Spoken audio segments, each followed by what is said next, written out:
Take one. If you're like me, you've probably seen The Lighthouse, a movie about farting, jerking off, mermaid vaginas, and a man putting a curse on another man for saying he doesn't like his lobster. It was directed by this guy. Sorry, but Robert Eggers, and written by him and his brother. He's made a couple other movies that are both fantastic and well made, but The Lighthouse is arguably his most highly regarded film so far. Which is interesting because I actually didn't like the movie much the first time I saw it, but the visual style stuck with me for weeks after seeing it. I loved the bold, stylized flair of the cinematography. The choice to use Kodak's Eastman XX black and white film stock was smart to help emphasize the textures of the images, especially on their faces, and it really helps to emulate the look of photographs from the time period of the movie. The boxy aspect ratio creates a feeling of claustrophobia. It also emulates the boxy aspect ratios of early cinema, which once again reflects the aesthetic of the past to help the audience feel engrossed in the setting of the story. It's also just a bold choice that lends itself to some really interesting and strong compositions, some of which even take advantage of the black bars for the aspect ratio, and use them to create these images where the characters are just suspended in a sea of darkness. They used vintage lenses for the movie that are from the 1930s and 40s. I'm not even going to attempt to say the name of them. Very niche, very specific lens choices that also help to create that vintage feel. The movie was so hauntingly beautiful that it pulled me back to watch it for a second time. And seeing it that second time, it was like I was seeing a whole new movie. I suddenly found myself fully appreciating the meticulously researched dialogue, written in long monologues with that old-timey Atlantic sailor dialect reminiscent of Captain Ahab. To peck and claw and feed upon, only to be lapped up and swallowed by the infinite waters of the dread Emperor himself. Eggers always meticulously researches the time period his movies take place in, and he's even incorporated phrases he's found from primary historical sources in the script before. reading period documents, I would basically take sentences and phrases and categorize them: things about farming, things you might say to your children, things you might say if your children were possessed. And then earlier drafts were these weird, monstrous collages of other people's words that I then honed into something that was, the different characters' voices. But some things were deliberately left intact, like things that the children say when they're possessed, or things that children allegedly said when they were possessed. On a second viewing, I found myself becoming invested in the toxic yet magnetic connection between the two main characters.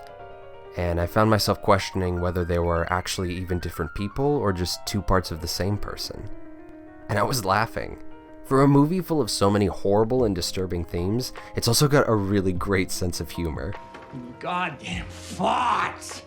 You goddamn farts! And slowly over time, I found myself totally loving the movie. I even went so far as to buy a program on eBay that was handed out in some Japanese theaters before the movie to help explain the batshit plot to Japanese audiences. There's a short manga section illustrated by renowned horror mangaka Junji Ito. Turns out Ito's a fan of Robert Eggers and Ari Aster. But the point is, I grew to love the movie the more I watched it. And the more I watched it, the more visual similarities I started to notice between it and one of my all-time favorite movies, Persona. Persona is a Swedish film from the late 1960s, written and directed by Ingmar Bergman. If you don't know Bergman, he was a Swedish filmmaker and playwright who made damn near 30 feature films in 30 years, and is considered to be one of the best filmmakers of all time.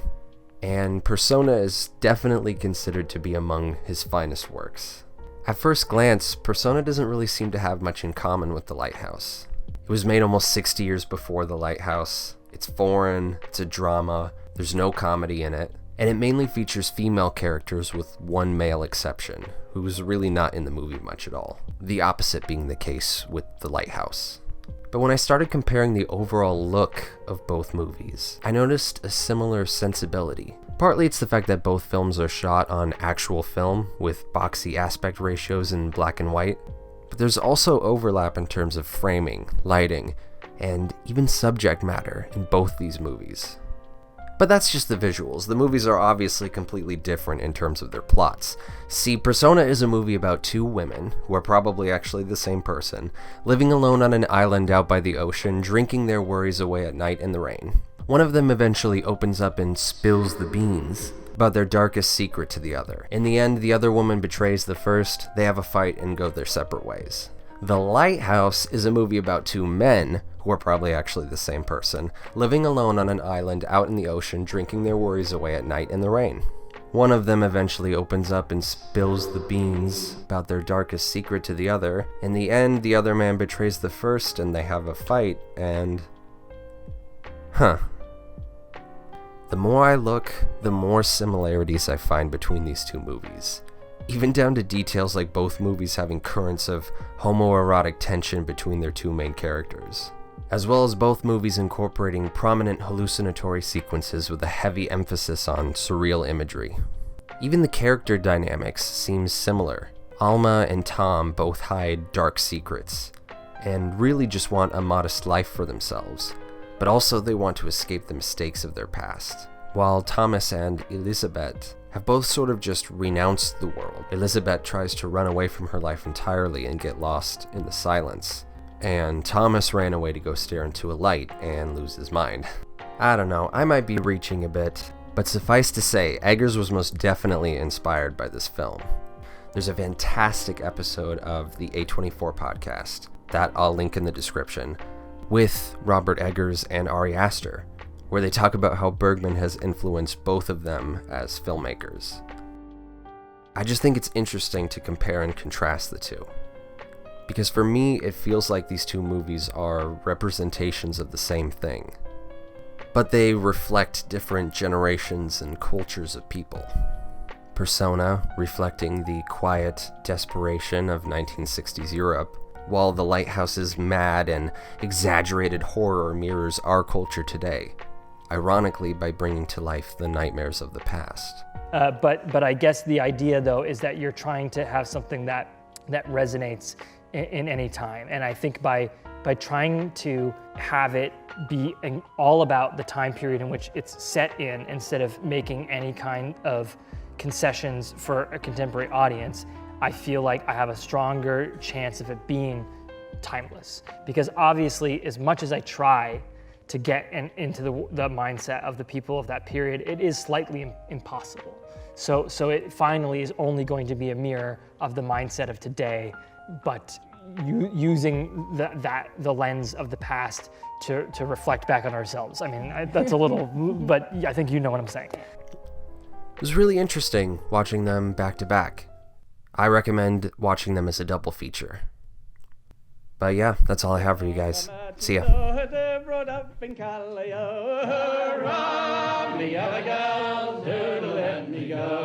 She took me in the parlor and said, won't you be me beau? Hurrah, me yellow gal, do let me go. Oh, do let me go, me gal.